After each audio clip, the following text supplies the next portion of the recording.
अस्सलाम वालेकुम, आप देख रहे हैं एक और सुबह। आज मैंने छीन लिया है हलीमा का। मेरा यहाँ पे था जब हुमायूं ने कह दिया। आप सबके बहुत बहुत शुक्रिया कि एक बार फिर हमें ज्वाइन करने के लिए। मुझे कहते हैं हुमायूं ज़ेब अब्बासी और मुझे कहते हैं हलीमा जुल्फिकार। हुमायूं, आज आपने बहुत डिफरेंट, मैं बड़ा फंकी स्टाइल में आ जाया आपके पास। अच्छा, रीजन क्या है? बिकॉज हमेशा जब भी हम लोग आते हैं तो हुमायूं जो है वो बड़ा फॉर्मल आता है, या फिर अगर एक कैजुअल लुक होती भी है तो वो भी पोलो शर्ट टाइप और टक इन वाली और इस तरह की। आज आप बहुत अच्छा, आज मैंने आप लोग के लिए किया because I wanted to show you this. मेरे जूते थोड़े से, अगर आपको लग रहा होगा, साफ नहीं है क्योंकि जॉगर्स जल्दी गंदे हो जाते हैं और है भी सफेद ना, सफेद तो बहुत जल्दी। तो ये आज का स्टाइल है जनाब। You have to wear a loose shirt and a loose pant, baggy जिसको कहते हैं, and joggers down right like height वाले जो जॉगर्स होते हैं वो आपको पहनने चाहिए। सोल वाले, ठीक है। और आपके जॉगर्स नजर नहीं आ रहे, कोई मसला नहीं है, लेकिन मैं आपको बताऊं कि सोल वाले जॉगर्स पहने आप लूज पैंट जो है वो पहने, और साथ में आपके जो शर्ट है। और याद रहे कि जो कॉम्बिनेशन है, अगर आप बहुत डिफरेंट ब्रांड में जाए, आपको बताएंगे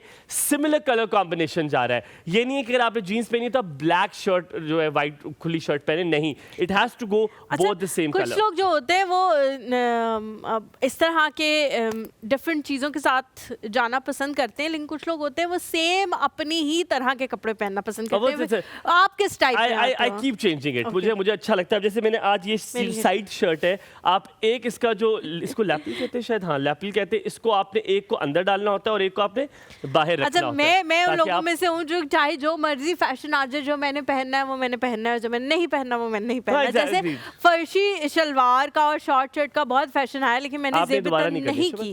क्या फर्शी शलवार का आपने जिक्र शो में नहीं करोगे? मैंने जो बना वो फर्शी शलवार नहीं थी, वो फ्लैपर बन गया था। दुनिया का सबसे गंदा सूट मेरा वो बना था। वो फ्लैपर था। तो मैंने क्या शुरू कर दिया? क्या वो आपने नाइट सूट पहनना शुरू कर दिया? मैंने घर में पहनता हूं बड़ी शर्ट के साथ। अच्छा, आज का मौजू बहुत मजेदार है। आज का मौजू है एक बहुत मुश्किल टॉपिक जो आज मैं आपके सामने लेकर आया हूं। It is parents. कैसे मुश्किल है?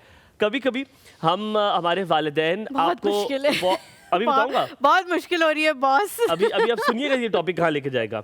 ये बहुत तल्ख हकीकत है, लेकिन है कि हमारे कभी कभी वालिदैन और बड़े आपको ये कहते हैं कि मैंने तुम्हारे साथ इतना किया है, आज तुम मेरे लिए उतना नहीं कर रहे।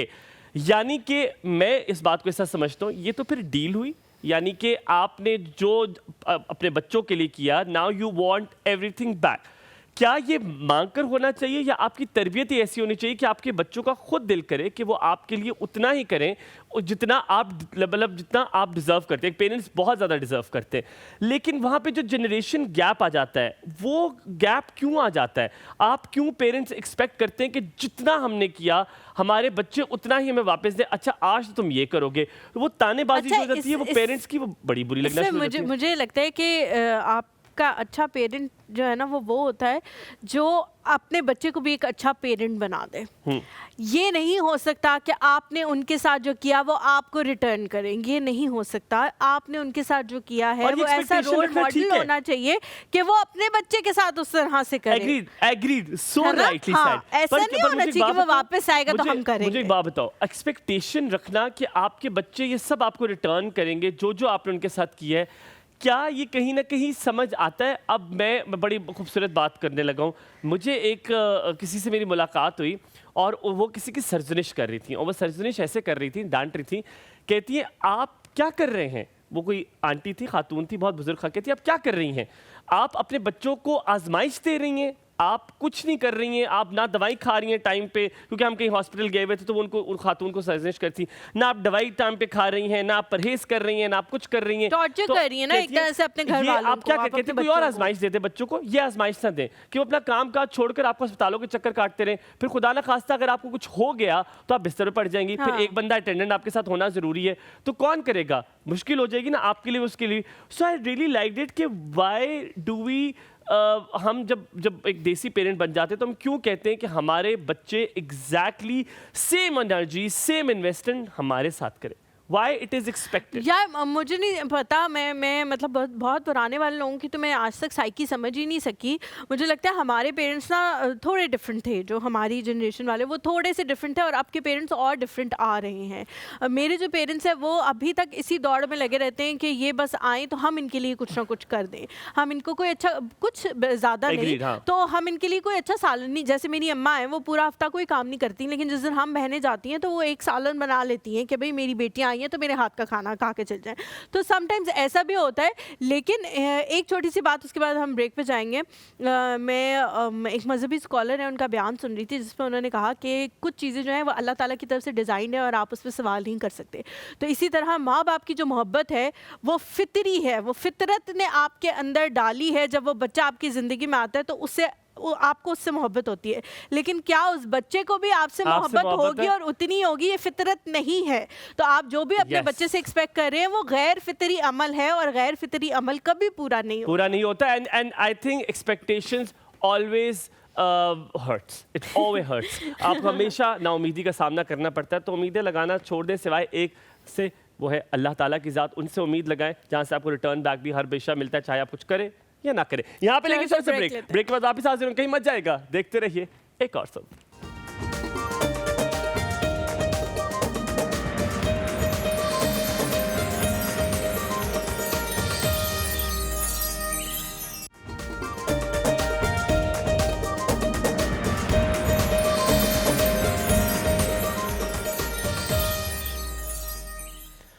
जी welcome back after the break. हम ब्रेक से पहले जो बातें कर रहे थे उस पे बड़े मजे की बातें हो रही थी, और वो ब्रेक के दौरान भी हम वही बातें कर रहे थे। और पता है क्या, ये ज़रूरी है, आपको अपने पेरेंट्स का याद रखें, माँ के कदमों चले जन्नत है, और आपको अपने पेरेंट्स के साथ मेहरबान रहना है, उफ तक नहीं कहना। And this is something which is you need to do it at any cost. आपको हमेशा अपना पॉइंट रखना है, किसी के सामने भी रखें, आप एक इज्जत से, एक अच्छे तरीके से किसी के सामने अपना पॉइंट रखें। लेकिन हमारे इसमें बहुत सारी डिबेटेबल चीज़ें जो हम अपने प्रोग्राम में करते भी रहेंगे, और जिनको हमने दावत दी हुई है उनसे भी सारी बातें करेंगे। एट टाइम्स क्या होता है कि कुछ बच्चे जो हैं वो पेरेंट्स टुवर्ड्स पेरेंट्स बहुत ज़्यादा अच्छे होते हैं, उनकी ज़रूरियात का ख्याल रख रहे होते हैं, सब कुछ कर रहे होते हैं, लेकिन पेरेंट्स जो हैं वो उस बच्चे की तरफ इंक्लाइंड होते हैं जो ज़्यादा स्टबन होता है, जो ज़्यादा गुसीला होता है, जो ज़्यादा अपनी बातें मनवा रहा होता है। तो डिफरेंट किस्म की साइकीज़ होती है पेरेंट्स की, उनकी क्या रीजनिंग होती है, उनकी क्या वजह होती है, हम उनके जगह पे अपने आप को रख के नहीं सोच रहे होते शायद। अच्छा, मैंने कुछ घरों पे देखा है, आपकी बात कट गई इस माजरत, कुछ लोग घरों में मैंने देखा है कि जो फाइनेंशियली स्ट्रांग होते हैं ना बच्चे, उनकी तरफ भी मैंने कुछ पेरेंट्स को इंक्लाइंड टुवर्ड्स देखा है, फाइनेंशियली स्ट्रांग थे, कहीं ना कहीं उनका असर और रसूख उन पर ज्यादा होता है। ये भी है, लेकिन कुछ लोग ऐसे भी होते हैं हमारे, जिनके बच्चे जो बच्चा बदतमीज होगा ना उसके साथ वो बिल्कुल ठीक रहेंगे, जो उन्हें पता होगा ना कि ये तो हमारे मुंह के ऊपर हमें रगड़ के चला जाएगा, उसके साथ वो बिल्कुल सही रहेंगे। जो थोड़ा पोलाइट होगा ना, जो जिसे वो बातें सुना रहे होंगे तो थोड़ी सुन लेगा, तो वो माँ बाप भी उसको करते रहते, बेइज्जत करते रहते, आउटलेट वो उनकी जहाँ पर करते। मुलाकात करवाते जनाब आज के मेहमान से, मेरे तो दिल के बहुत करीब हैं, और मेरे यकीनन मेरे सब मशवरों जो गुरु है मेरा, जिनसे मशवरे कभी कभी लेता हूँ, हम लोग कभी जाते हैं, मैं जाता हूँ उनके पास, लेकिन होता ये है कि मैं अपने मसाइल लेके जाता हूँ, मुझे अपने सारे बता देती है, मैं कहता हूँ घर जाता हूँ, मैं कहता हूँ हैं मैं तो अपने दसिए नहीं, और मैं सारे सुनकर आ गया। लेकिन she is one of the people very dear to my heart, very close to my heart. I am very blessed to have a friend like her. Ladies gentleman, she is an educationist, एक organisation एक ऐसी चला रही है जिसको मैं कहना चाहूँगा कि स्क्रैच से ये बहुत ऊपर तक लेकर आई हैं। वहाँ मॉडर्न एजुकेशन सिस्टम लेकर आई हैं, ना कि सिर्फ मॉडर्न एजुकेशन सिस्टम पर वहाँ पर बच्चों की सुनी जाती है। काफ़ी सारे सरकारी स्कूल में ऐसा नहीं होता, लेकिन कुछ ऐसी जगहें हैं जहाँ पर अगर आप चाहें तो आपको यकीनन बहुत अच्छा लगेगा कि वहाँ पर बच्चों की परवरिश, बच्चों की तरबियत और बच्चों की तालीम और तरबियत पे किस तरह एक नए अंदाज से पढ़ाया जा रहा है। लेकिन आज हम बात करेंगे जनरेशन गैप के हवाले से भी बात करेंगे, हम जनरेशनल ट्रॉमा के बारे में बात करेंगे जो चलता आता है और हम लेकर चलते रहते हैं। सास कहती है मेरे साथ ऐसे हुआ तो इंशाल्लाह मैं अपनी बहू के साथ एग्जैक्टली यही करूँगी, ताकि उसे भी लग पता जाए मैं से आते ओ क्यों न सहे। तो लेडीज जेंटलमैन, आपकी मुलाकात कराते हैं, शायद आप जान गए होंगे, मेरी बहुत प्यारी दोस्त हाजरा हक, हाजरा हारून भी उन्हें कहा जा सकता है, क्योंकि अस्सलाम वालेकुम, कैसी हैं हाजरा? वेरी गुड मॉर्निंग, क्या हाल चाल है? Please have a seat, please बैठिए, आप वो कोना पकड़ लीजिए। इससे पहले कि हम कन्वर्सेशन का आगाज करें, सबसे पहले तो ये कि कुछ लोग ऐसे लिबास में आते हैं जो बहुत ही सादा होता है लेकिन पुरवकार, और आपका लिबास बहुत ज़्यादा अच्छा है, मुझे बहुत अच्छा लगा, आप बहुत खूबसूरत लग रही है थैंक यू जी, बहुत मुझे शुक्रिया। खुद अच्छा लग रहा है कि मेरी दोस्त नहीं प्यारी है माशाल्लाह। क्या बात लेकिन हमारे ने सारी प्यारी प्यारी लड़कियों को दोस्त बनाया। सारी सारी प्यारी प्यारी लड़कियों beauty lies in the eyes of the beholder. Beholder। लेकिन मजे की बात आपको इनके बारे में बताऊं इससे पहले कि हम टॉपिक की तरफ जाएं, लिटरली ये वो घर है कि मैं सिर्फ नॉक भी कभी कभी नहीं करता और मैं उससे ना हार्ट, अब मैं घर नहीं बताऊँ कहाँ, हाथ डालता हूँ, ऐसे खोलता हूँ दरवाज़ा और मैं जब खुलता हूँ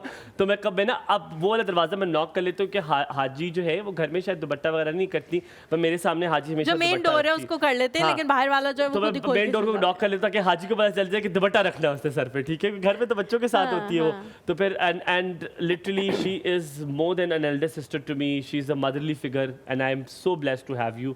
thank you very Thank much for you. Being in my life. Thank you, thank you. कुछ कहोगे मेरे बारे में?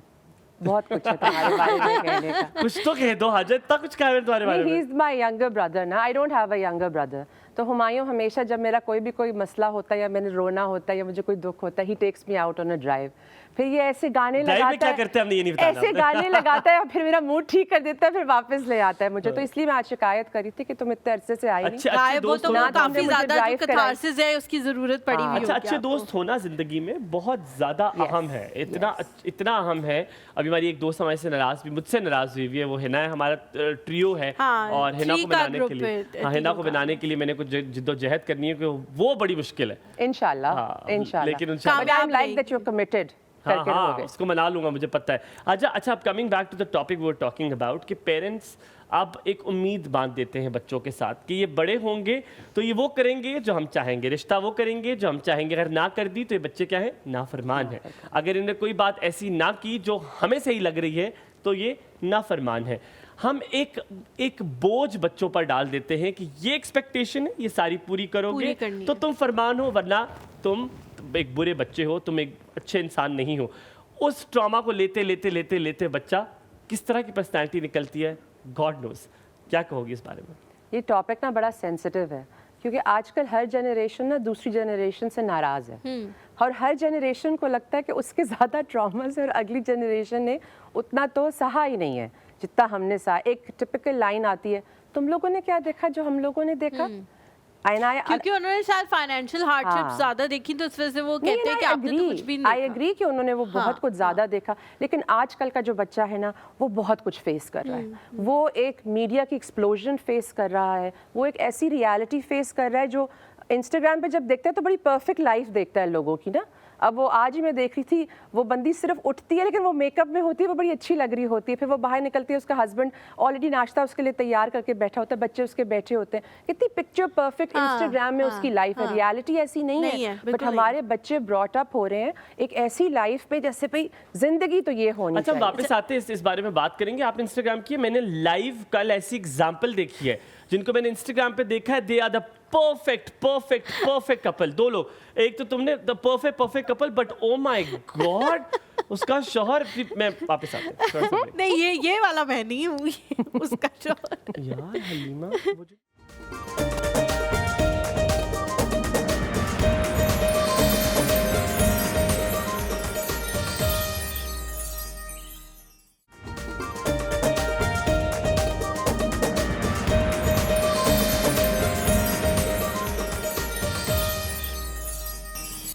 वेलकम जी, welcome back to the show. जिस तरह हम लोग बात कर रहे थे कि इंस्टाग्राम पे जो आपकी लाइफ होती है वो ज़रूरी नहीं है कि असल में हो। तो हम जिस इवेंट पे गए हुए थे तुम मेरे से वहाँ पीछे पे वाले की बात कर रही हो ना?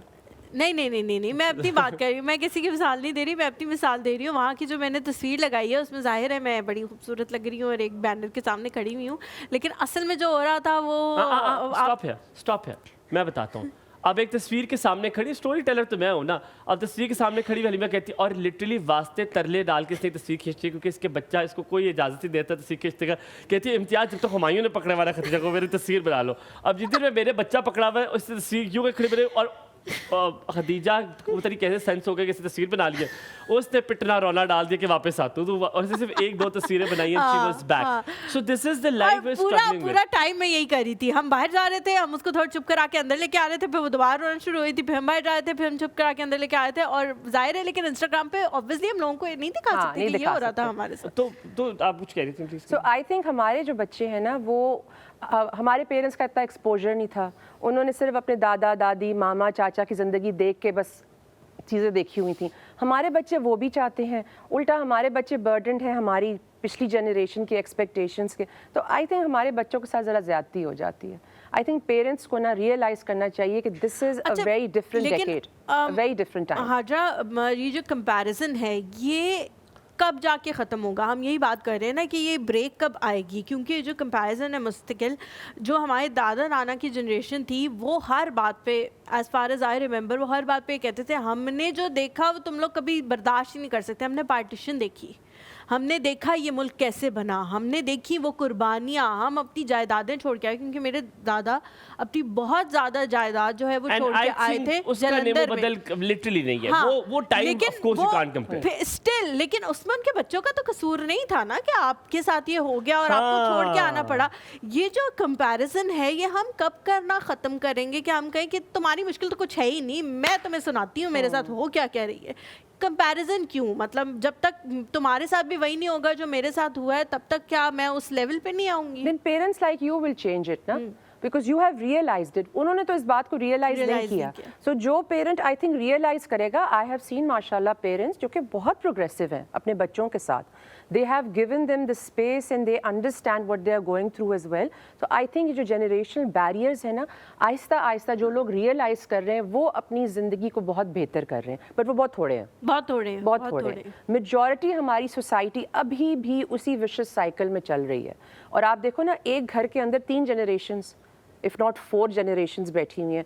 आई am a Gen X, you guys are millennials, then comes Gen Zs जो अब आए हैं, अब जेन अल्फा आ गया। हाँ, तुम तो जेन अल्फा भी पिछले साल तक था, पिछले साल दिसंबर अब जेन बीटा आ गई है, जनवरी से बीटा आ गई है।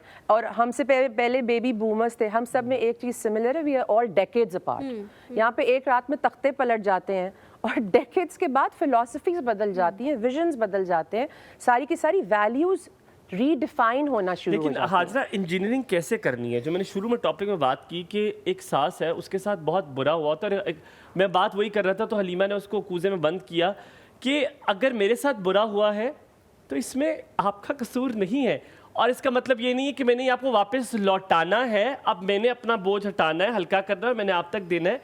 ये पेरेंट्स भी करते हैं, ये सासें भी करती हैं, ये शौहर भी करते हैं, ये बीवियाँ भी करती हैं। We all collectively do it. इसके लिए क्या हर किसी को एक साइकोथेरेपिस्ट के पास या साइकोलॉजिस्ट के पास जाना चाहिए ताकि वो शेड ऑफ करे ये सारी चीज़ें, ये इसको हल्का करे? क्योंकि हम तो ट्रॉमा कर रहे हैं, जनरेशन ट्रांसफ़र कर रहे हैं, ये कैसे ख़त्म होगा? जहाँ तक आपने सास और बहू की बात की ना, तो आई वुड जस्ट से कि उनको पता होता है कि उन्होंने किस पे ये चीज़ ट्रांसफ़र करनी है और किस पे नहीं करनी। बिकॉज हमारे माशरे में बहू के लिए रूल्स फ़र्क हैं, बेटी के लिए रूल्स फ़र्क हैं, वैल्यूज़ बहू के लिए फ़र्क हैं और वैल्यूज़ बेटी के लिए फ़र्क हैं। सो इन सिंपल वर्ड्स आप कहें कि बेटी के आंसू आंसू हैं तो बहू के आंसू उसके शिकायत हैं या मगरमच्छ के आंसू हैं। बेटी की एंग्जाइटी है, मगर बहू की anxiety inability to handle life challenges है, काम से बचने के लिए, काम से आप बचना चाह रहे हैं। तो आई वुड से कि ऐसे लोग बहुत मफाद परस्त होते हैं जो सिर्फ और सिर्फ उन लोगों को टारगेट करना चाहते हैं जिन पे थोड़ी सी एक बेबसी का वक्त होता है ना। बिकॉज हर इंसान का ना एक अरूज का वक्त आता है और हर इंसान का एक वक्त होता है उसको जवाल का। जब बहू बेचारी नई आती है ना, वो बहुत ही एक सेंसिटिव स्पॉट में होती है। That is the time when you can snub her. But एक पॉइंट आएगा कि आप बूढ़ी हो जाएंगी, आपकी बहू जो होगी वो पावर में आ जाएगी। So you should always realise कि वन डे इसका सूरज चढ़ेगा। अच्छा, ये और मेरे पे ये मैंने सवाल पूछना है, ये I really wanted to ask this. हम एक छोटे से ब्रेक लेते हैं, ब्रेक के बाद क्यों तुम चाह रहे हो तुम्हारा सूरज कब आएगा? मैं हाँ, I'm just asking. यस, हर बंदा चाहता है, इसमें क्या?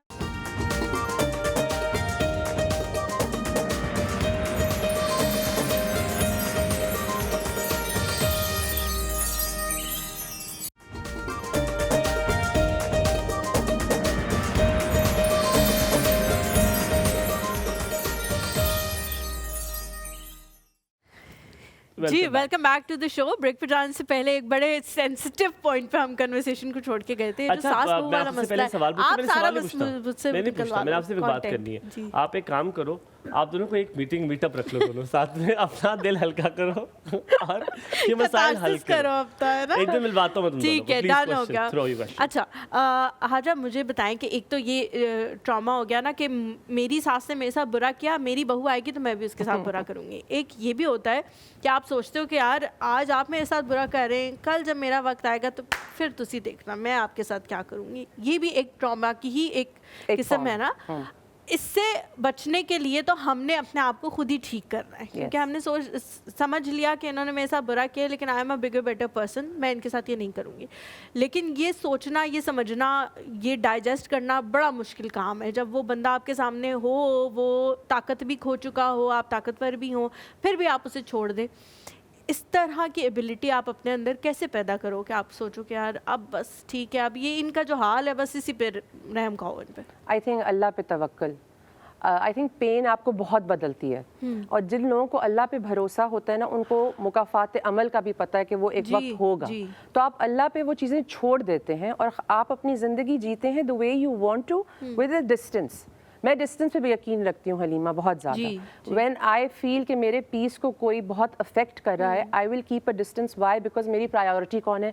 मेरी प्रायोरिटी मेरे बच्चे हैं, मेरी प्रायोरिटी मेरी जो वेडिंग लाइफ है मेरे हस्बैंड के साथ, जो मेरी ज़िंदगी है, जो मेरी दुनिया है, उसको जब कोई थ्रेटन करेगा ना, मैं उसके साथ किनारा कशी कर लूँगी, बिकॉज वो ज़्यादा इंपॉर्टेंट है। I will not let anyone sabotage it. So एक तो बात है कि आप किनारा हासिल करो ताकि आपको भी थोड़ा पीस ऑफ माइंड मिले, दूसरा अल्लाह पे भरोसा रखो। और जब आप पे वो वक्त आता है ना, तो that is when Allah is testing you. So make sure कि you know pass the test with flying colours। आप वैसा मत करें। आपने जो बात कही, आपने बड़ी दुरुस्त बात की। मैंने हलीमा से पहले सवाल पूछना था, but she was very enthusiastic to ask this question because she had a very genuine experiences देखा होगा जो भी है, whatever it was। लेकिन अब वो सवाल मेरा उधर ले ही आई है जो मैं ये पूछना चाहता था। तो she made a building for me, base for me। अच्छा हाजरा, अगर ये बड़ा गौर से सुनने वाली बात है, आप तो अल्लाह का तवक्कुल मैं बहुत स्ट्रांगली बिलीव करता हूँ। सब्र, मुझे लगता है सब्र का हमेशा आपको हमेशा रिजल्ट बड़ा बेहतरीन मिलता है। लेकिन इंसान है, अगर मैं साल सब्र किया, 2 साल सब्र किया, 3 साल किया, मेरे जो ज़िंदगी के बेस्ट ईयर्स थे जब मैं इंजॉय कर सकता था अपने रिलेशनशिप को, मैं सब कुछ कर सकता था, आपने वो ख़राब कर दिए। अब 10 साल के बाद आप में तब्दीली आई है, मैंने आपकी इस तब्दीली का कुछ नहीं करना। अब आपके ऊपर कारमा हो, आप गिर के मर जाएं, सीढ़ियां हो जाएं, जो हो जाए आपके साथ बुरा हो रहा है, this will not going to give me relief. मेरे वो 10 साल खराब हुए हैं, आपने खराब किया। सो उस 10 साल को अब जो देख रहे हैं ना खराब करने दो, चाहे वेदर कोई रिलेशनशिप भी है। आपको क्या लगता है फासला ही एक तरीके कार है? क्योंकि कभी कभी आप फासला भी नहीं रख सकते। आपने फासला रखा, जो तीसरा स्टेक होल्डर है उसको अच्छा नहीं लगेगा, उसको खुश रखने के लिए आपने किया है। सो बड़ा सवाल हो गया। मैं चाह रहा हूँ कि ये जो सिनेरियो है जिसमें आप ना सब्र कर सकते हैं, साल भी खराब हो रहे हैं, ये क्या करना है इस माजरे में? क्या करना है? आई थिंक सब्र का मतलब खामोशी नहीं है। सब्र का कतन मतलब खामोशी नहीं है। आई थिंक सब्र का मतलब ये होता है कि आप अल्लाह पे भरोसा रख के हक बात के ऊपर बात करने की ताकत रखते हो। दैट इज़ सब्र, पहली बात। दूसरी बात ये है, फासला इसलिए आप इख्तियार करते हैं कि इट इज़ वेरी इंपॉर्टेंट कि एक काइंडनेस का एलिमेंट या एक रिस्पेक्ट का एलिमेंट है। चाहे रिश्ता जैसा भी हो हुमायूं, आई थिंक रिस्पेक्ट बहुत इंपॉर्टेंट है। इज़्ज़त नहीं कभी खोनी चाहिए। You can not push yourself to love the person, but you can at least push yourself कि चलो रिस्पेक्ट द अदर पर्सन। उसने भी अपनी ज़िंदगी का कुछ देखा है जिसकी वजह say that person is the way that she और ही इज़। लेकिन आप सिर्फ रिस्पेक्ट के एलिमेंट की वजह से, because by the end of the day आपका बच्चा आपको देख रहा है। मैंने आपसे आपके तजुर्बे से सवाल पूछता हूँ, मुझे इसका जवाब भी पता है क्योंकि मैं आपको अच्छे से जानता हूँ। 1 साल आपने अपना रवैया तब्दील किया, मैंने लोगों को देखा, लोगों के रवैये तब्दील होते हैं तो लोग ठीक हो जाते हैं कि यार ओ अब तो डिस्टेंट हो गया, अब मैं ठीक हो जाऊँ। क्या आपको उस वक्त वापस रिवर्स होना चाहिए, आप वैसे ही हो जाए जैसे पहले, या नहीं आपने अब जो रवैया इख्तियार किया है आपको ही रखना चाहिए? आई नो द आंसर, पर क्या आपको क्या कहती है? नहीं, आप वापस वहाँ पे जा भी नहीं सकते, बिकॉज वंस वो ट्रस्ट आप खो देते हैं, आप उधर जा ही नहीं सकते वापस। अब आपके गार्ड्स अप होते हैं। अब आप जब भी कोई कदम उठाते हैं, आप अपने गार्ड्स के साथ उठाते हैं, विच इज़ गुड, जो बहुत अच्छा है, बिकॉज आप अपनी वनरेबिलिटी एक तो सामने नहीं दिखा रहे और दूसरा आप दूसरे को इजाज़त नहीं दे रहे to run over you. So I think आपको वापस नहीं जाना चाहिए। प्रोग्रेस और ग्रोथ यही होती है कि यू बिकम समथिंग मोर। अच्छा आजा, मेरे 2 सवाल हैं यहाँ पे। पहला सवाल ये है कि बहुत सारे लोग जो हैं वो ये कहते हैं कि जी आपको ना शादी के 10 साल देने पड़ते हैं। मैंने ये सुना है मंत्रा, मेरे तो अभी नहीं हुए इतने साल। कहाँ पे ये सवाल तो कहाँ मशीन के मुझे अंदर? मतलब खवातीन खुद ही ऐसी बातें करती हैं। 10 साल आपको देने पड़ते हैं। देखो अब मेरी शादी को 10 साल हो गए, अब उनको भी पता लग गया मैं कैसी हूँ, मुझे भी पता लग गया वो कैसे हैं। वो Oh भी my अपनी God, दुनिया में convenient. मस्त है, मैं भी अपनी दुनिया में मस्त हूँ, और सारी चीज़ें मतलब स्मूथ हो गई हैं। ठीक है, अब आप गिनते हो कि मुश्किल से बहन तो 3 टप्पे हैं, तो मैं तो 7 फला, मतलब कितना टाइम लगता है ना आपको। चलो गुजर जाते हैं वो भी, लेकिन स्टिल आपको बहुत लगता है। मुझे तो बहुत लगता है भाई 7 साल मैं क्या करूँ। पहली चीज़। दूसरी चीज़ ये कि पिछले दिन ही मैं एक इंटरव्यू सुन रही थी।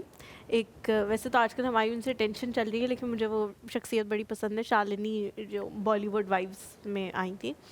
वो कह रही थी कि मुझे जब भी कोई चीज़ बॉदर करती है तो मैं उस बंदे पे ना तरस सा मुझे आने लग जाता है, और मैं उसकी जगह पे रख के देखती हूँ कि यार ये तो बेचारा इतना मिजरेबल ज़िंदगी का शिकार है। तो फिर मैं कहती हूँ कि अच्छा चलो छोड़ो, क्योंकि मेरे पास तो इतना ना दिमाग है ना इतनी एनर्जी है, तो मैं वेस्ट नहीं कर सकती इस बंदे पे। और फिर मैं ठीक हो जाती हूँ, मैं खुद को ही समझाने लग जाती हूँ, एक्सप्लेनेशन देने लग जाती हूँ। क्या ये करना चाहिए ख़वातीन को, या सब्र करके बैठ जाएंगे बस, और तो कोई हल है नहीं, 10 साल बाद फिर ठीक है सब ठीक हो जाएगा? नहीं, आई थिंक ये जो 10 साल वाली बात है ना, ये वो है। एक दफ़ा मेरी साथ वाली आंटी ने मुझे चाय पे बुलाया, मैं गई तो कहती हैं हाजरा मेरा दिल बड़ा दुखी है। मैंने कहा क्या हुआ आंटी? कहती मेरी रिंग चोरी हो गई है बेटा। मैंने कहा हाँ आंटी, 2 दिन पहले ना मेरी भी रिंग चोरी होगी गोल्ड की। तो कहती है समहाउ तुम्हारी ये बात सुन के मुझे बड़ी खुशी हुई है। आई वाज लाइक क्यों आंटी? आगे से कहती क्योंकि तुम्हें भी वही दुख है जो इस वक्त मुझे लायक है, तो हम दोनों का एक ही दुख है, तो मुझे सेटिस्फैक्शन है। What she was trying to say is कि हम लोगों को अच्छा लगता है जब हम एक दुख को नॉर्मलाइज कर देते हैं। हाँ, तुम्हारे साथ हुआ, मेरे साथ भी ऐसा हुआ, बेटा तुम्हारे साथ भी ऐसा होगा, चंदा तुम्हारे साथ भी ऐसा ही हो जाएगा। तो हमने उस चीज को नॉर्मलाइज कर दिया। You get it? ये एक साइकोलॉजी बन जाती है। नानी अपनी बेटी को, क्योंकि वो सबके साथ हो रहा, तो गलत नहीं है, तो गलत नहीं है, तुम्हारे साथ ऐसे ही होता है, सबको इससे गुजरना पड़ता है। और वो जो एक बात है ना, उसने भी तो बच्चा पैदा किया तो तुमने भी कर दिया, तो ऐसी कौन सी बात है? या उसने भी तो 5 साल ऐसे काम किया था, तुमने कर दिया, तो ऐसी कौन सी बात है? जब अल्लाह हर किसी पे एक जैसी मुसीबत नहीं देता, तो आप कैसे सबको एक ही प्लेटफॉर्म पे खड़ा कर सकते हैं? सो आई थिंक ये जो कह देना कि जी सब्र कर लो हो जाएगा, आई डिसएग्री वंस अगेन। सब्र का मतलब ये नहीं है कि आप खामोश रहते हैं, आपको अपने राइट्स का पता होना चाहिए। आई थिंक सबसे इम्पॉर्टेंट जो चीज़ है ना, जो हम अपने बच्चों को अगर सिखा दें बिफोर मैरिज, अगर वो अपने आप को समझ जाएं, they should know themselves and then get into marriage. हाजा, आप जो बात कर रही हैं, खूबसूरत बात, सुनने में बहुत अच्छी लग रही है। आप साइकोलॉजिस्ट नहीं हैं ना साइकेट्रिस्ट हैं, तो मैं इसलिए आपसे वो सवाल पूछूंगा जो आप स्कूल में प्रैक्टिस भी करती हैं। आप बच्चों की काउंसलिंग करती हैं, बच्चों से आपको पता चल जाता है इस बच्चे में कोई मसला है, फिर आप उसे बुलाती हैं। और एक ये हमने डैनियल से, शायद मुझे लगता है मैंने तो उससे सीखा था, तो हम दोनों ने उससे सीखा था, बहुत सारी चीज़ें हमने बहुत जगहों से सीखी। सवाल मुख्तसर से ये कि हाजरा, जब कोई ट्रॉमा होता है, आप डायग्नोस खुद से कैसे कर सकते हैं कि यार ये जो मेरी हरकतें हैं, मैं भी गलत हूँ, मैं बहुत सारी चीज़ों में दूसरे, तो ये मैं गलत कर रहा हूँ। अगर मैं हलीमा के साथ कुछ बुरा कर रहा हूँ, तो ये मैं किसी वजह से बुरा कर रहा हूँ, मेरा कोई ट्रॉमा है। क्या मैं अपना ट्रॉमा डायग्नोस खुद से कर सकता हूँ? क्या आपके साथ ऐसे हुआ है कि आपने खुद से डायग्नोस किया कि यार ये मेरी आदत गलत है, ये इस वजह से हो रही थी? आई थिंक उसके लिए बहुत सेंसिबिलिटी चाहिए होती है हुमायूं, और वक्त चाहिए होता है। आप छोटे बच्चों, इवन आप टीन एजर से ये तवक्को नहीं रख सकते कि वो अपने ट्रॉमा को डिटेक्ट करें और फिर वो बताएं कि ओ ये जो हम हरकत कर रहे हैं ये इस वजह से हो रही है। उसके लिए वक्त, एक्सपीरियंस, और आई थिंक सबसे इंपॉर्टेंट, जैसे मैंने कहा ना, सेल्फ रियलाइजेशन की ज़रूरत होती है। ग्रोथ यही होती है कि आप अपने आप को बेहतर तरीके से समझ सकते हैं, और फिर जब आप डीविएट करते हैं, मिसाल के तौर पे एक सिक्स सेंस है आपकी, किसी को दुख में देख के अगर आपको खुशी हो रही है, something is wrong with you. You know, आप वो कहते थे मूवीज भी अगर आपको ऐसी अच्छी लग रही हैं जो है, तो there is something wrong with you. There is something wrong with you कि you are actually happy with this happening. Break के बाद जब वापस आएंगे ना, मैं यहीं से अच्छा, एक चीज यहाँ पर बड़ी इंपॉर्टेंट है, जो ट्रॉमा के बारे में, अगर आप कोई आपका दोस्त है, कोई आपका रिश्तेदार है, आप किसी का ट्रॉमा ब्रेक करना चाहते हो या आप उसको निकालना चाहते हो, तो what possibly one can do? एक छोटा सा ब्रेक लेते हैं, ब्रेक के बाद वापस आएंगे।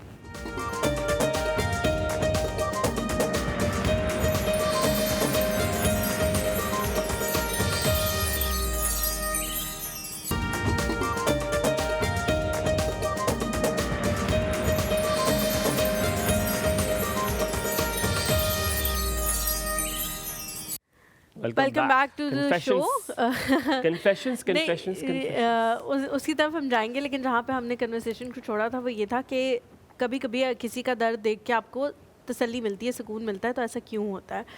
मुझे बताएं, कभी कभी ऐसा भी होता है कि बच्चा जो है वो एक हरकत कर रहा होता है बार बार, और कोई रिश्तेदार बैठा होता है, पेरेंट्स का मैं नहीं कहूँगी, कोई रिश्तेदार बैठा होता है, वो उसको मना कर रहा होता है मत करे मत करे मत करे मत करे। और वो ये सोच रहा होता है कि हो सकता है ये गिर जाए यहाँ से, बच्चा उस चीज़ को समझ नहीं रहा होता। फिर जब वो गिर जाता है ना, तो वो रिश्तेदार के मुंह पे एक स्माइल सी आती है कि देखा मैंने कहा था ना। इसी तरह बड़ों में भी होता है, आप देख रहे होते हो, मैनिफेस्ट कर रहे होते हो एक चीज़ को कि यार ये जो इस बंदे के जो लिविंग पैटर्न्स हैं, या ये जो इसकी हरकतों सकनात हैं, ये आगे जाके ये करेगा। और उस टाइम जो है वो लोग आपको गलत कह रहे होते हैं कि ऐसा तो हो ही नहीं सकता है, तो हमारा बच्चा है, तो हमारी तरबियत है, तो यूँ है तो यूँ है। तो फिर जब उस टाइम पे वो हो जाता है ना, तो फिर आप भी सोचते हो कि हो नाराम ही, तो फिर आप इस तरह करते ठीक है। हाँ, तो इसमें अब आपने कहा कि अगर आपको किसी को दुख में देख के कोई खुशी हो रही है, तो ये तो फिर वो स्टेज आ गई ना कि आप सेटिस्फैक्शन आपको हो रही है कि हाँ भाई मैंने तो कहा था, मानना नहीं तुम लोगों ने उस वक्त। नहीं, आई थिंक ये तो ह्यूमन नेचर है ना हलीमा। किसी ने अगर आपको बहुत पेस्टर किया हो अपनी ज़िंदगी में, बहुत तकलीफ़ या बहुत दुख दिया हो, आप सिर्फ इस बात पे सेटिस्फैक्शन आपको मिलती है कि चलो शायद अल्लाह ने मेरी सुनी है, कि शायद आज उसको ये एहसास शायद हो जाए कि तुमने भी तो मेरे साथ ऐसा किया था। लेकिन खैर अनफॉर्चुनेटली लोगों को एहसास नहीं होता। ये सिर्फ ड्रामों में हमें लगता है कि एहसास होता है, लेकिन लोगों को एहसास नहीं हो रहा होता। लेकिन it is true, it's natural कि आपको थोड़ी सी सेटिस्फैक्शन ज़रूर मिलती है कि ये आपने मेरे साथ किया है ना, now Karma is coming back at you, वो चीज़ होती है। लेकिन वो आपको डराती भी बहुत है। It scares you as well. ठीक है, अच्छा मैं आपका थोड़ा सा मौजू बदलेंगे। हम इस ट्रॉमा के बारे में बहुत बात कर चुके हैं शायद, अब हम थोड़ा सा इसको डिफरेंट जोन में मैं लेके जाऊंगा कॉन्वर्सेशन को। जनरेशन बैरियर्स कितने इम्पोर्टेंट हैं अब कि अब मैं जितना अंडरस्टैंड करता हूँ जनरेशन बैरियर्स को, शायद मैं बिल्कुल डिफरेंट तरीके से इसको अंडरस्टैंड कर रहा हूँ। हाजरा, आपका एक दूसरे जनरेशन के साथ गैप कितना ज़रूरी है? क्या माँ बाप बच्चों के दोस्त हो सकते हैं? उसकी एज होती है। छोटे बच्चों के माँ बाप दोस्त नहीं होते। मतलब मिसाल के तौर पे मेरा बेटा 2 साल का है, वो ये उठा के फेंक रहा है, वो एक डेकोरम को ख़राब कर रहा है। I am not a friend. मैं उसका हाथ पकड़ूंगी और मैं कहूँगी नो ऐसा नहीं करना। वो मेरे पे हाथ उठाता है, मैं उसका हाथ पकड़ती हूँ कि नहीं तो मेरे पे हाथ नहीं उठा सकते।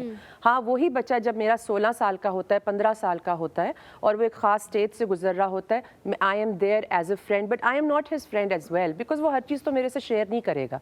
But I want to give him this feeling कि कल को खुदा ना खास्ता कोई भी बात हुई ना, तुम मेरे पास पलट के आ सकते हो, मेरे से खौफजदा मत होना। I will help you, I will support you. You will give that comfort zone, but you're not a friend. आप फ्रेंड बन नहीं सकते ना Humayun, it's not possible. Because देखें, आपके जो बच्चे हैं वो एक और एरा से गुजरे। मुझे तो उनकी अब लैंग्वेज भी नहीं समझ आती। इनकी लिंगो कितनी बदल गई है जेन ज़ीज़ की। ये जब एक दूसरे से बात कर रहे होते हैं, मुझे तो कॉन्वर्सेशन को भी फिगर आउट करते हुए टाइम लगता है, कोड करते बड़ा वक्त लगता है। सो क्या है कि उनकी लाइफ के एक्सपीरियंसेस बहुत फ़र्क हैं जो कि हमारे हुए नहीं, ऐसे लाइफ के एक्सपीरियंसेस। सो मैं शायद डायरेक्टली कनेक्ट भी ना अपने आप को कर सकूं उस चीज़ से, बट मैंने उस बात को एक सेटिस्फैक्शन जो अपने बच्चे को देनी कि कल को जब ज़िंदगी तुम्हें चपेड़ मारती है या ज़िंदगी तुम्हें गिराती है, तो नो दिस कि मेरा दरवाज़ा तुम्हारे लिए खुला हुआ है, and I will always be there for you. This is what you need to give to your child. अच्छा हाजरा, इसमें ना कुछ लोग, मैं थोड़ा इसको इस्लामिकली भी समझने की कोशिश करना चाहती हूँ। बहुत सारे लोग जो है ना वो कहते हैं कि जब बच्चा छोटा होता है तो हमारे मज़हब ने हमें कहा है कि आप बड़े पोलाइट रहें, उनके साथ सब कुछ करें, और फिर एक टाइम है जिसमें थोड़ी सख्ती आ जाती है, जो 7 ईयर्स अबव है, कि आपने जो है वो थोड़ी सख्ती करना शुरू कर देनी है। और फिर जो है वो एक टाइम आता है जब मार का भी हुक्म है, जब बच्चा आपकी बात ना माने। सर्टन चीज़ों में है, लेकिन हम ब्रेक के दौरान भी बात कर रहे थे कि इस्लाम जो है वो आपको इशारों किनारों से चीज़ें समझाता है कि हाँ उस वक्त अगर वो आपके साथ बदतमीज़ी करे, आपके साथ गलत हरकतें करे या कुछ भी करे, तो आप मार भी सकते हैं। तो उन चीज़ों में जब हम देखते हैं कि फिर वो कहते हैं कि जी जब मार का हुक्म है तब तो बिल्कुल टीन एज शुरू हो रही है, तो उस वक्त जब आपने, और हमें अंग्रेज़ ये समझा रहे हैं कि उस वक्त तो आपने बहुत ज़्यादा पोलाइट रहना है, तो फिर हम कैसे इस चीज़ को समझेंगे? आई थिंक जो छोटे बच्चों की आपने बात की ना कि you have to be very polite to them, politeness का हरगिज़ मतलब नहीं है कि आप उसको स्पेस दे रहे हैं बदतमीज़ी की। देखो, एक बच्चे को जब पता ही नहीं कि बदतमीज़ी होती क्या है, तो फिर वो डिफरेंशिएट कैसे करेगा ना? ठीक है ना, जब आपको आप उसको सिखा ही नहीं रहे कि बेटा ये मैनर्स होते हैं, तो वो फिर आप कैसे एक्सपेक्ट कैसे कर सकते हैं? पहली बात तो आपने पोलाइटनेस में हरगिज ये मतलब नहीं है कि आप उसको खुली छूट दे दें। ट्रू, आप ऐसे नहीं कर सकते। जैसे कि आप बच्चे को रोकते हैं ना जब वो ऊपर से छलांग मारता है, बिल्कुल, तो कोई भी गलत हरकत करते हुए आपने उसको रोकना है और उसको पता हो जाता है कि मामा जब इस तरीके से देखती हैं इसका मतलब है I have done something wrong, और ये होता है। जहाँ तक आपने बात की ना मारपीट की, वो एक सर्टेन कॉन्टेक्स्ट में बिल्कुल बिल्कुल उसकी डिस्कशन है, हर बात पे मार नहीं है। हमारा जस्ट दरअसल अनफॉर्चुनेटली मजहब को हमारे सब कॉन्टिनेंट में ना कभी कभार एक गलत एंगल से भी इंटरप्रेट कर दिया जाता है। जो हमें अच्छा लगता है हम पिक एंड चूज करते हैं। छोटा सा ब्रेक लेते हैं, ब्रेक के बाद वापस आएंगे, इस कॉन्वर्सेशन को मजीद आगे बढ़ाएंगे, मजा जाएगा, साथ रहिए।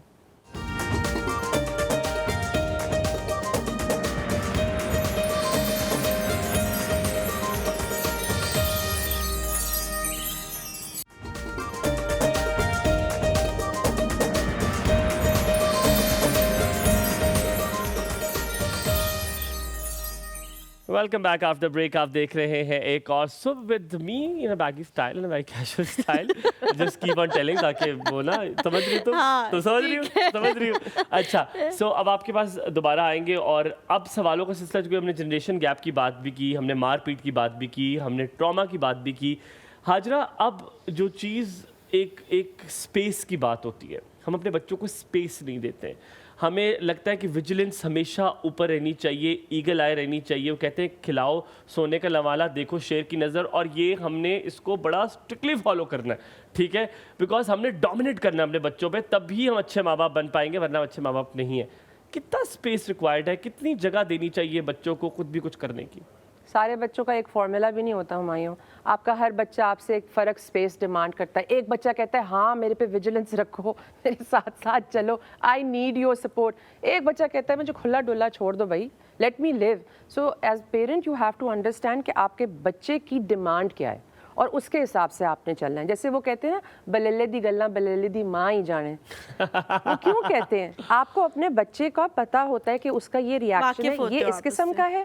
अब मेरा बड़ा है, he is a different personality, my middle one is a different and my छोटा इज अ कंप्लीट डिफरेंट। और मैं अभी आपको बता सकता था कि आप किसके बारे में क्या कह रही हैं। I knew it. सो और आपने कहा ना बल्ले दी गल्ला माँ ही जाने, ये गलत है। अच्छा। आपको याद है उस्ताद भी जाने, ये रिमेंबर? हाँ, उस्ताद भी जाने, सही बात है। क्योंकि हम पढ़ाते थे कहीं पे, और मैंने ये किस्सा यहाँ पे सुनाया भी था आपको। तो एक बच्ची थी और वो उसको स्पीच इशू था, तो वो बार बार डोंट वो करूँगा तो नहीं मैं यकीनन, तो बार बार कुछ कह रही थी, उसको स्पीच इशू था, तो उसकी माँ नहीं मान रही थी जो मैं कह रहा था। मैंने कहा वो ये कह रही है, वो जिद पे अड़की, कहती नहीं कह रही। मैंने कहा यही कह रही है। और आखिर में ना जब उसको वही निकला, हाँ, जब उसको जो चीज़ दी गई तो उसने गट गट गट गट पानी पिया। मैंने कहा देखा, मैंने कहा था ना। सो वो हम उसके बारे में बात करते हैं, बट जोक से पार। बट हाजरा, ठीक है, फ़र्क है, लेकिन बच्चों खुद कुछ चीज़ें खुद नहीं कर देनी चाहिए कि आप ये खुद करें। हाँ, करनी चाहिए। We should let them do आपकी responsibility as a parent is कि आप अपने बच्चे को as soon as possible independent करें। आप देखें जानवर का बच्चा कितनी जल्दी इंडिपेंडेंट हो जाता है, अपना घोंसला बना लेता है, अपनी जिंदगी स्टार्ट कर देता है। हमारे 50 साल के मर्द भी अपने बच्चे ही रहते, माओ के साथ रहते, ऐसा नहीं है। किसकी बात करिए आप? मैं तुम्हारी। अच्छा, तो you need to make your children independent. आपकी खुशी ही आपकी जो है ना, आई थिंक आपकी जो सक्सेस स्टोरी है वो है ही ये कि आपका बच्चा अब इंडिपेंडेंटली सब कुछ काम कर रहा है। वी हैड दिस रिलेटिव, तो उनका बेटा माशाल्लाह 24 साल का था। She said I need to go back home, वो खाने पे मेरा वेट कर रहा है। मैंने कहा कितना स्वीट है, आपके बगैर खाना नहीं खाएगा? कहती नहीं, मैं रोटी डालूंगी तो खाना खाएगा ना। This is wrong. 24 साल के बच्चे को अपने लिए रोटी डालनी आनी चाहिए। नहीं, लेकिन हाजा इसमें एक थोड़ा सा एक और सवाल भी है।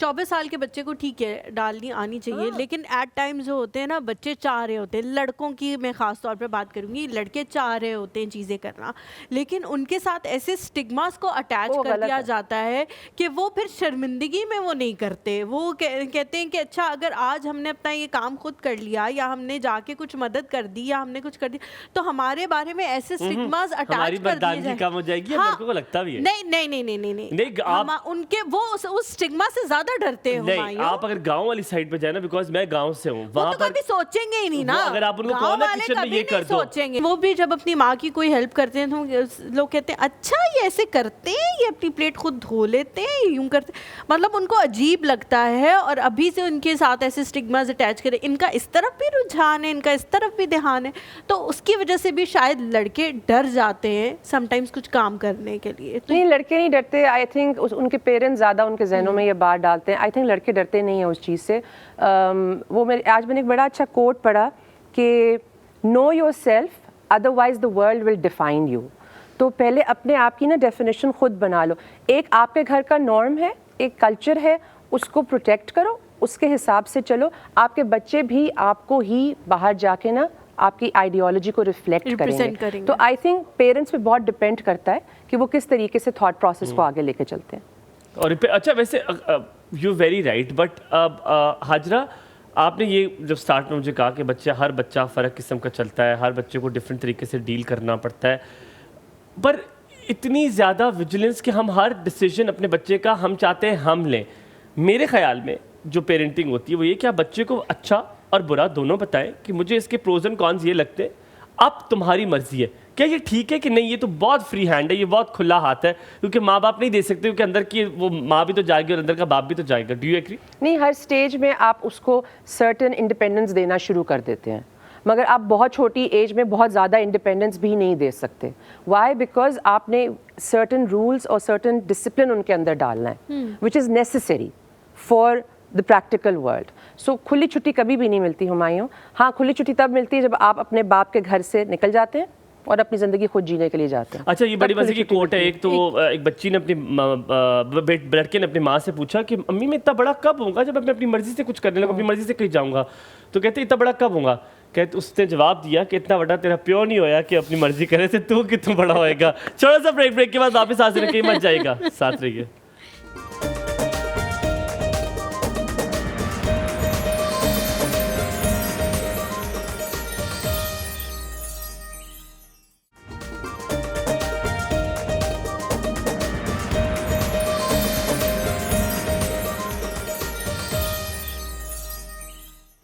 Welcome back to the show. हम लोग बात कर रहे हैं जनरेशनल ट्रॉमास और बैरियर्स के हवाले से।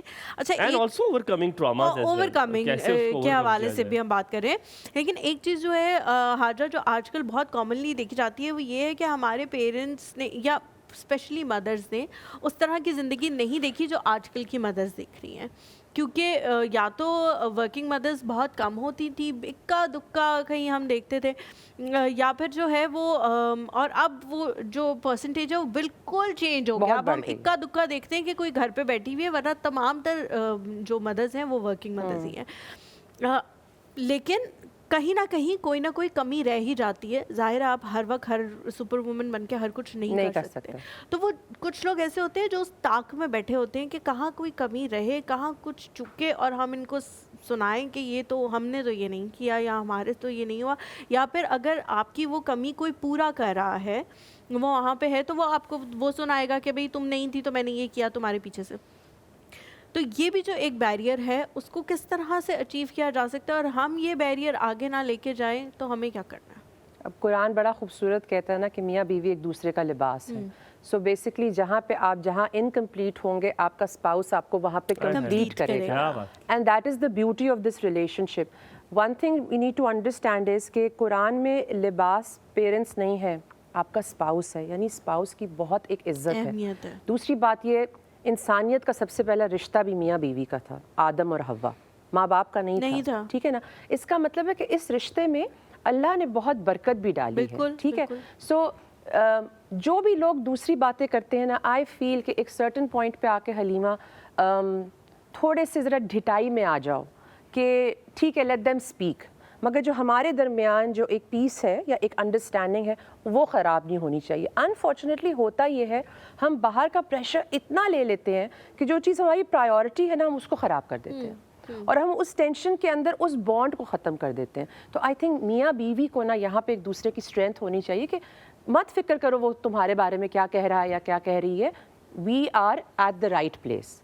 आई थिंक ये बात मैटर करती है। ज़माने ने बातें करनी है, दैट्स व्हाट। कुछ तो लोग कहेंगे, लोगों का काम है कहना, तो उनका काम है कहना, let them talk. But what does really matter is your spouse, your children and the sanctity that you have as a family. ठीक है हाजा, मैं सॉरी फॉर द स्विचिंग, बहुत 180 डिग्री में स्विच कर रहा हूँ। हम अपने बच्चों को कैसे, खुद से भी अपने आप को भी मवाजना करने से कैसे रोकें? हम अपनी ज़िंदगी को दूसरे से मवाजना करते, बच्चे भी घर आते हैं कहते हैं उसके पास ये है, उसकी ज़िंदगी ऐसी है। हम खुद भी जब दूसरे की ज़िंदगी देखते हैं हम कहते हैं यार ये इतना खुश है, हमने क्या किया जो अल्लाह ताला ऐसे हो रहा है हमारे साथ। हाजरा कभी खुद सोचा, कभी किया कि यार ये मवाजना नहीं करना चाहिए और इसकी प्रैक्टिकलिटी कैसे दूर हुआ जाए? है तो इंसान, दिल करता है। अच्छा, मैं तो हमेशा अपना कंपैरिजन उनसे करती हूँ जो ज़्यादा मुश्किलात में है, और फिर मैं अल्लाह का शुक्र अदा करती हूँ। सुनने में तो बहुत अच्छा हाजरा, लेकिन करना नहीं बहुत नहीं, मुश्किल दैट है। Is true. एक दफ़ा रात को मुझे याद है गड़गड़ाहट हुई, बारिश हुई, ओले गिर रहे थे, तब मेरा पहला बेटा पैदा हुआ था। तो वो आराम से सिक्योर अपने ब्लैंकेट में सो रहा है, मैंने उठ के 2 रकत नफल पढ़ी और मैंने कहा थैंक यू अल्लाह मियाँ, मेरा ऊपर से छत से पानी नहीं बरस रहा, गड़गड़ाहट की वजह से मेरा बच्चा नहीं उठ रहा, उसको गर्माइश मिल रही है, वो सो रहा है आराम से। But can I give a technicality to this question? एक बड़े मजे की बात है, अगर आप इजाजत देते जी हो जी तो। जरूर सुनिएगा, बड़ी मजे की बात है। जरूर। हाजरा, अगर वेदर यही चीज़ अगर आप होती किसी और मुल्क में, लेट्स से ऑस्ट्रेलिया में आप होती, आपके लिए ये प्रॉब्लम्स ना होती, आपके जो नीचे आप जिसको देखती, यू अंडरस्टैंड कि हमारा एक्सपोजर जो है वो इतना कम है कि अगर हम कहीं और होते तो हमारी ये प्रॉब्लम्स ना होती। हम अपने आप को और बेहतर करने के लिए हम नीचे को देखते हैं ना कि यार इससे बेहतर हो, तो अगर वो बेहतर ही इतना बेहतर है कि आप अपने आप को और बेहतर करें। आपको मेरी बात समझ आ रही है कि हम अगर किसी वक्री मुल्क में होते अभी इस वक्त, तो हमारा एक्सपोजर बहुत मुख्तलिफ ना होता। मैं कभी कभी अपना करता हूँ कि यार जो थर्ड वर्ल्ड प्रॉब्लम्स मैं सह रहा हूँ, जिसके कंपेयर करते हुए यार ये प्रॉब्लम्स है, वहाँ कोई और हाँ, different- वहाँ पे प्रॉब्लम की You get नौयत फ़र्क है।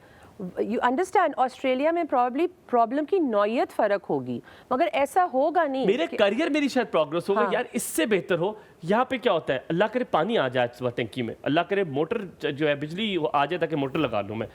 सो हम इस तरह की चीज़ों में तो कहते हैं ये जिंदगी रह गई है, फिर मवाजना होता है उनके साथ जो यहाँ से मूव हो चुके हैं बाहर। सो अच्छा, डू यू गेट नहीं, I think ये person to person vary करता है। इसका मैं थोड़ा सा जवाब अगर आप इजाजत प्लीज दें तो। प्लीज ऑफ कोर्स ब्रेक ले ले, फिर जब आप ब्रेक चलिए ले ठीक है, एक ब्रेक ब्रेक ले ले लेते ताकि हैं, फिर वापसी वापसी में में मैं पूछता हूँ क्या इसका कह रही है जवाब लड़की, क्या पता। क्या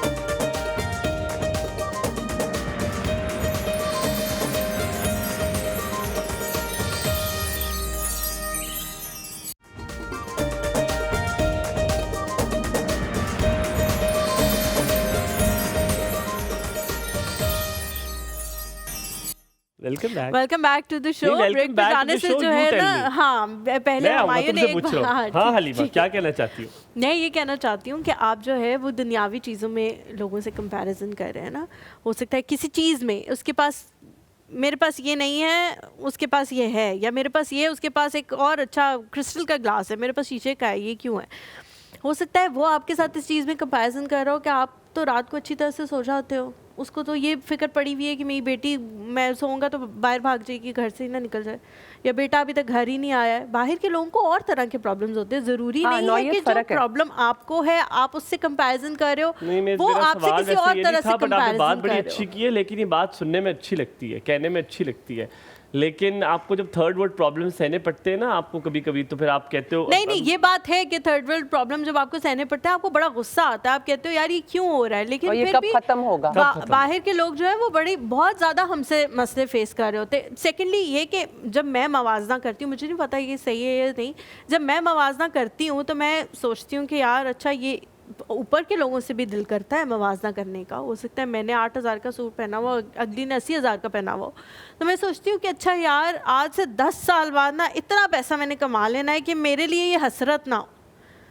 ठीक है, आप फिर ये सोचना शुरू करो कि आप अपनी प्रोग्रेस कैसे कर सकते हो कि आपको वो हसरत लगना अच्छा, मुझे खत्म हो तसल्ली जाए। इसलिए होती है, मैं जब इसका जवाब मेरे पास ये होता है, मैं इसलिए तसल्ली होती है, बड़ी मुख्तसर बात ये है कि मैं ये कहता हूँ कि अल्हम्दुलिल्लाह मैं अपने माँ बाप के पास हूँ, मैं अपने रिश्तेदारों के पास हूँ, मैं अपने मुल्क में हूँ। यहाँ पे आप पहाड़ी में अगर बोल रहे हैं पुलिस वाला भी मरी का निकल आए तो आप उसे कहते हैं जी अल्लाह ने वास्ता है छोड़ी छोड़ो मी, तो छोड़ देते हैं आपको। तो आपके अपने मुल्क में बात ही मुख्तलिफ होती है। सही बात तो है, सही ये बात। बात है कि चाहे दुनिया का बेहतरीन मुल्क हो जहाँ पे जो लाइफ स्टाइल है, क्वालिटी ऑफ लाइफ है वो टॉप नॉच हो, चाहे न्यूजीलैंड में चला जाऊँ, लेकिन कभी ये मैं पेट्रियाटिक बात नहीं कर, आप पाकिस्तान वाली बात हो ही नहीं सकती। अभी यहाँ से मैं कमर से को कमर थोड़ी टांगे दबा दे, क्या पता थोड़ी सी मिन्नतें करूँ कमर टांगे दबाई दे, ठीक है? आप किसी गोरे को कह के देखें, आप हैरेसमेंट ये केस बिल्डअप किया है इसने कि सू हो ताकि जाएगा। ब्रेक में जो है वो सू, टांगे यार दबी कमर जाए। ब्रेक हैं? में। अच्छा हाजरा, अब आपसे सवाल का सिलसिला इसी तरह शुरू करते रहेंगे। हाजरा एक चीज़ बताएं, जब एजुकेशन की बात होती है, बड़े मज़े का छोटा सवाल मुझे बताएं, क्या सरकारी स्कूल से बच्चे कुछ बड़े बन जाते हैं या नई अंग्रेजी वाले स्कूल में दाखिल कराएंगे तब ही बच्चा बड़ा बनेगा?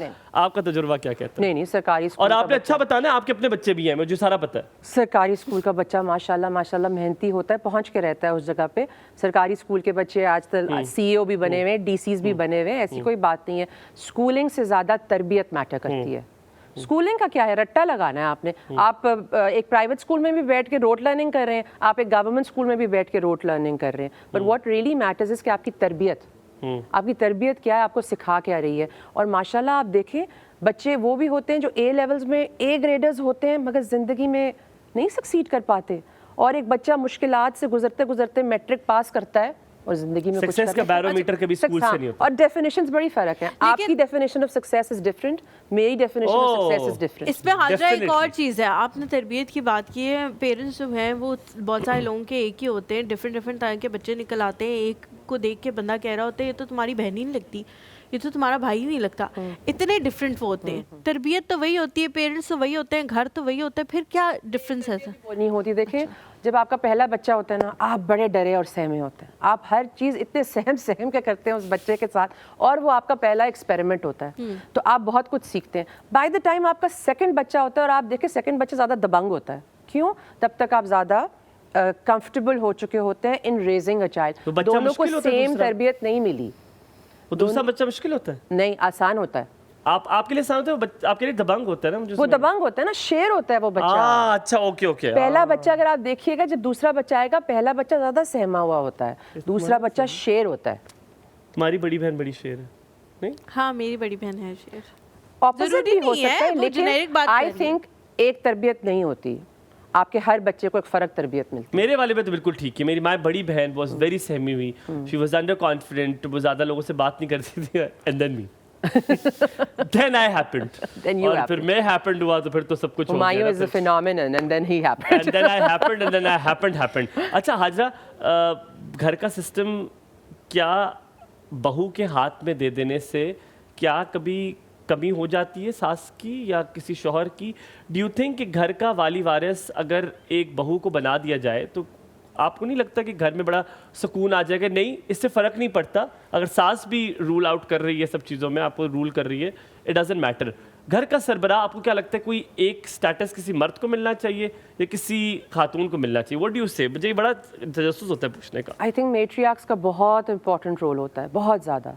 पेट्रियार्कल सोसाइटी है हमारी, आई एग्री, मगर उसको बनाया हमारी मेट्रियार्क्स ने। मुझे पता था मेट्रियार्क्स के बारे में हाँ, बात तो हो रही है। मेट्रियार्क्स का बहुत इंपॉर्टेंट रोल होता है, और उन्होंने अपने घर में एक ग्राउंड रियलिटी वो सेट करती हैं।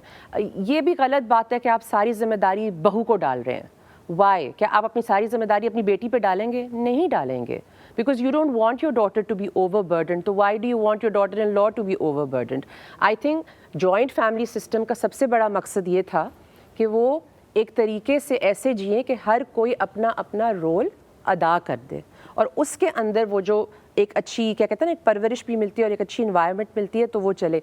हमारे यहाँ ऑपोजिट हुआ, हमारे जॉइंट फैमिली सिस्टम में ये हुआ कि तुमने सारा काम करना है, मैंने यहाँ पे बैठ के रूल करना है, उसने पैसे कमाने हैं। एक बड़े गलत डेफिनेशन आ गई, मगर जॉइंट फैमिली सिस्टम का ये मतलब नहीं था। एक नसीहत, वन लाइनर नसीहत टू अ सास टू अ बहू, हाजरा क्या करेगी अपने तजुर्बे से? एक सास को नसीहत क्या करेगी बहू से? फिर मैं आपके पास आऊंगा, आप एक सास और बहू को क्या नसीहत करेगी? मैं दोनों को अलग अलग करना है। हाँ, अलग अलग करना है। तो पहले आप हाजरा, सास को क्या नसीहत हाउ करेंगी? ट्रिकी।